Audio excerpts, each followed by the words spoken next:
My name's Daniel, and I've always lived by the principle that if something's functioning, you don't mess with it. That's how it began with Laura. We were practical, no nonsense, and had a clear plan before we even got married. Laura wanted to be a stay-at-home mom, not because she had to, but because she loved the idea of being there for the kids, the house, the daily flow of life. I worked in IT consulting, good money, long hours, occasional trips. It made sense. I'd handle the career, and she'd run the home. It was straightforward, and for years it worked.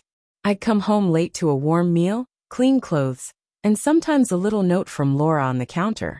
She used to smile all the time back then. But change creeps in slowly, like water wearing down a rock. Things shifted after our second child, Ethan, was born. It started with small comments. Laura would poke fun at me when I fumbled with the stroller, or mixed up the kids' sippy cups. "How are you so good at your job and so lost at home?" she'd say with a laugh. I'd chuckle too. It didn't feel malicious at first. But the remarks kept coming. At dinners with her brother Mark, she'd share stories about me putting Ethan's shoes on the wrong feet, or forgetting which bottle was for formula. Everyone laughed, and I'd force a smile, but something inside me tightened. It wasn't anger, just a subtle shift. I was becoming a caricature, Laura's bumbling, well-intentioned husband, while I was working 50-hour weeks to keep our life afloat. I didn't call it disrespect then, but those comments started to pile up. The real moment of clarity hit during our daughter Sophie's 6th birthday party. We went all out, balloons, a piñata, a rented slide. I spent the morning lugging tables and setting up tents while Laura iced cupcakes and organized with her sister. By midday, the backyard was alive with kids screaming, parents chatting, and plates piled with snacks. It was picture perfect. I was carrying a stack of paper plates across the lawn when I overheard Laura's voice from the picnic table. She was talking to a group of moms from Sophie's school, laughing. "Daniel tries, bless him, but last week he loaded the dishwasher like it was a puzzle he gave up on." The moms laughed. One added, "Oh, another Daniel disaster."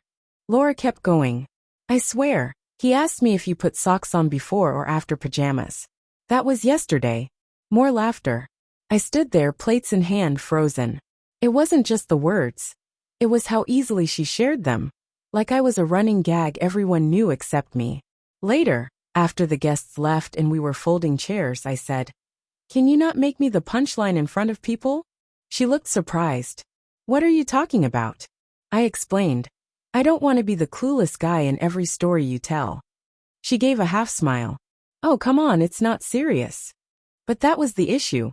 She thought it was fine because people laughed. I didn't sleep well that night. Not out of rage, but because I felt something slipping away. Respect, maybe. And once it starts fading, it's hard to get back. A few days later, Laura had a fitness class and asked me to take Ethan to his doctor's appointment. I was ready: snacks, medical records, extra wipes. I felt on top of it. But at the clinic, the receptionist grinned at me. "You're Daniel, right?" I nodded. She smirked. "Laura said you're bold for tackling this alone." I gave a tight smile. "It's not that tough." She chuckled. "Oh, I know. She's just so funny. Always talking about your dad moments." I didn't respond, but her words, "always talking about your dad moments," stuck with me. In the car, with Ethan napping in the back, I stared at the steering wheel. Laura wasn't just joking at home. She was spreading this version of me everywhere, and people were buying it. A couple of days after that, her brother Mark came over to help me build a workbench in the garage. As we were drilling, he tossed me a tape measure and said, "You sure you know how to use that? Laura says tools aren't your thing." I didn't reply, just stared. He laughed awkwardly. "Just kidding, man." That night at dinner, I brought it up. "Laura, have you noticed people are starting to repeat your jokes about me?" She didn't look up, just kept slicing Ethan's carrots. I pressed, "Mark, the receptionist, your sister. They're all parroting this story you're telling about me." She sighed. "You're being dramatic." I leaned forward. "I'm telling you what's happening. You can listen or not, but it's real." She didn't answer. Her silence spoke volumes. About a week later, Laura hosted a girls' night at our house. Wine, appetizers, a rom-com. I usually stayed out of the way, working in the garage or upstairs. It was our routine. But now that quiet space felt less like a choice and more like exile. I was in the study, finishing some emails when I heard my name. Laura's voice, followed by laughter. One of her friends said, "How does Daniel function without you?" More laughs. Laura replied, barely. "If I keeled over tomorrow, he'd probably feed the kids cereal for every meal." Another round of giggles. Then she added, "Last week, I caught him using hand soap on Sophie's hair. He thinks it's all the same."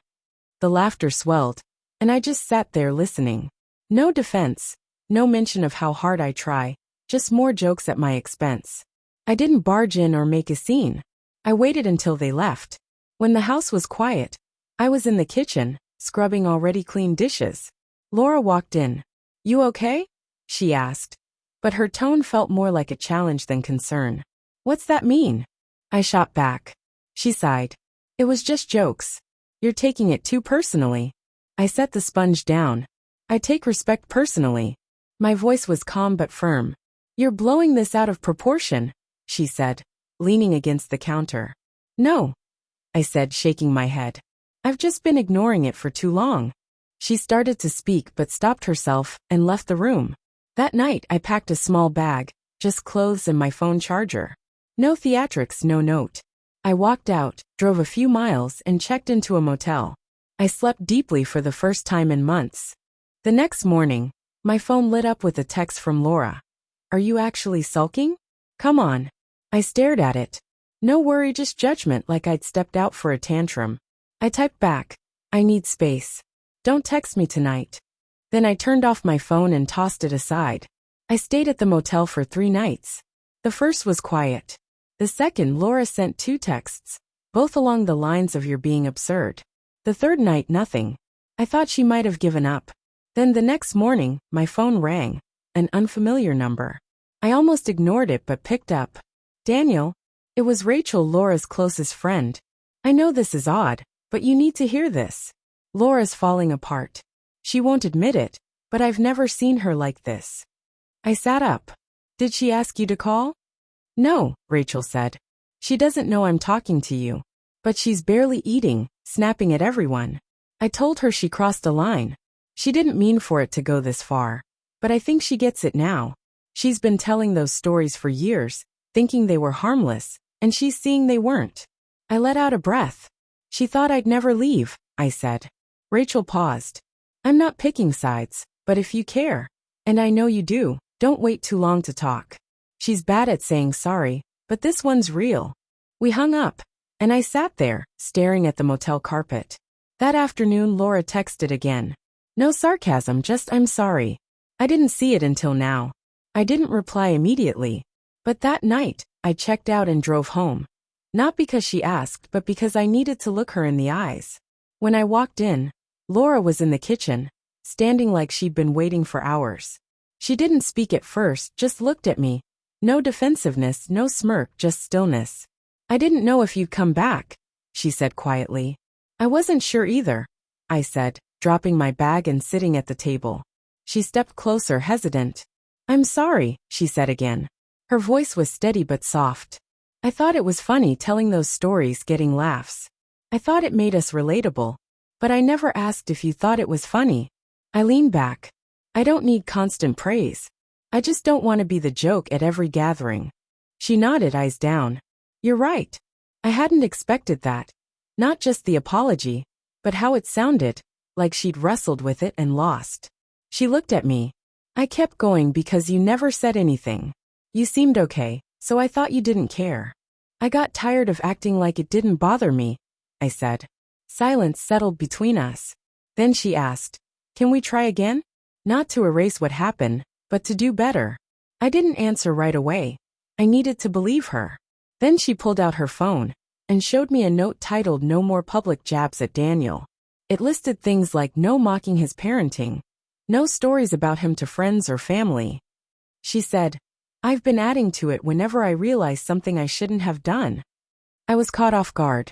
"Okay," I said. "Let's see what trying again looks like." She reached for my hand. No big promises, just that gesture. We didn't talk much after, but the quiet felt different, hopeful. Change wasn't instant.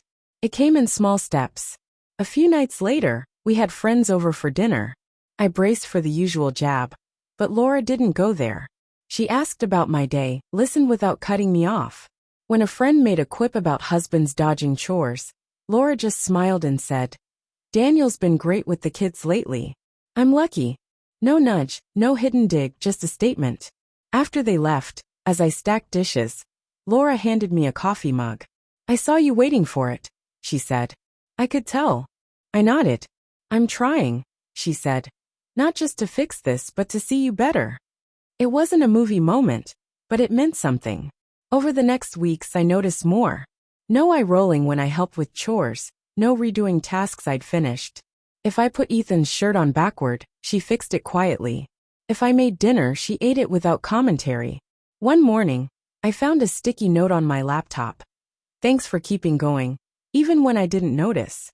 I never wanted a perfect life, just one where I felt seen. We're not flawless now.